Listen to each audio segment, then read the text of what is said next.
You've probably heard of systems engineering, but what does it mean to use a systems engineering approach? Hi, I'm Hugo, and I'm a transportation specialist. I'm here to talk to you about what systems engineering is. We'll explore why a systems engineering approach is important, discuss the top principles of systems engineering, and review how the Agile approach fits into the systems engineering approach.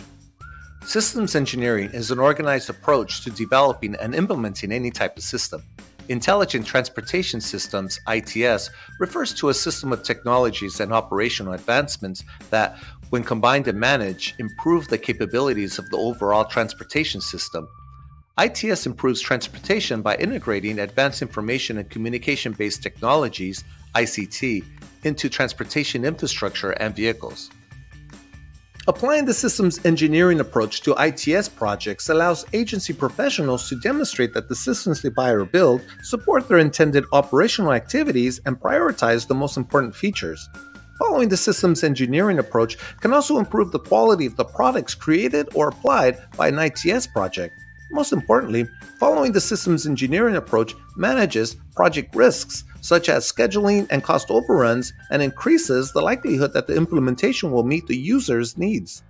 Title 23, Part 940.11 of the Code of Federal Regulations requires all ITS projects using federal funding to use a systems engineering approach. When applying systems engineering to your project, there are three key principles. 1. Planning comes first. 2. Focus on needs. And 3. Let requirements drive design and procurement. Let's talk about these three key principles one by one. This diagram shows the project development lifecycle. Planning, concept, and design happen before implementation. The first principle is planning comes first. Deployers must understand the goals in order to achieve them. The outputs of the planning process help support program and project development. These planning documents explain the why of projects and their basic strategic operational approach. They are developed as a collaboration between planners and agency operational professionals. Without these plans, technology drives projects instead of the agency's intended operation.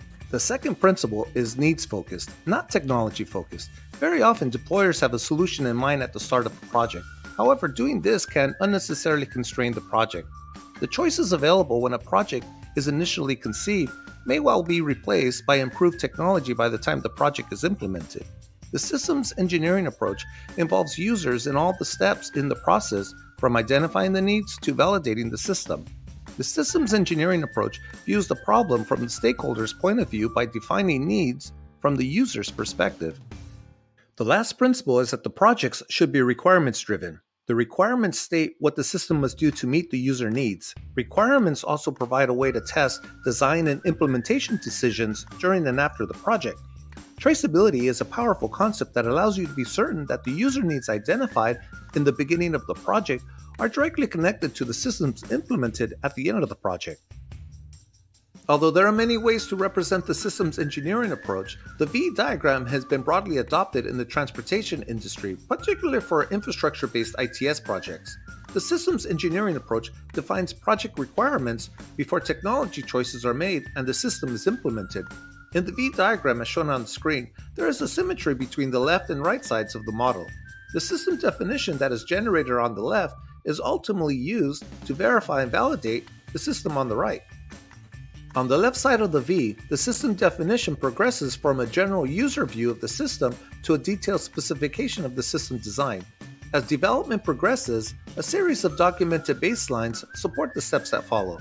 For example, a concept of operations supports system requirements development. Simpler systems don't require as much decomposition, but still need to support a documented needs and requirements.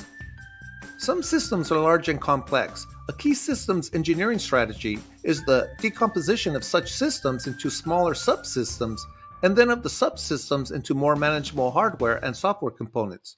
These simpler components are easier to understand and define, ultimately making them easier to build.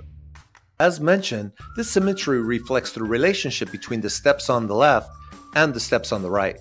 We first verify that all the requirements have been fulfilled, and then we validate the system by demonstrating that it meets the user needs. The connections between the left and the right are indicated by the arrows that cross the V, showing how the plans developed on the left drive the processes on the right. These connections provide continuity between the beginning and the end of the project development. They ensure that the engineers are focused on the completion of the project from the beginning. Some ITS projects are so innovative that the needs and requirements continue to evolve during the design and implementation. Agile is a term that can be applied to software development or project management. It's a way of working that is iterative, incremental, and highly interactive. The diagram shows one possible approach to Agile systems engineering. Agile development allows project teams to incrementally deliver functionality early in the development cycle. Its inherent flexibility allows designers to adjust their understanding of stakeholders and user needs by focusing on people and interactions when testing those early iterations.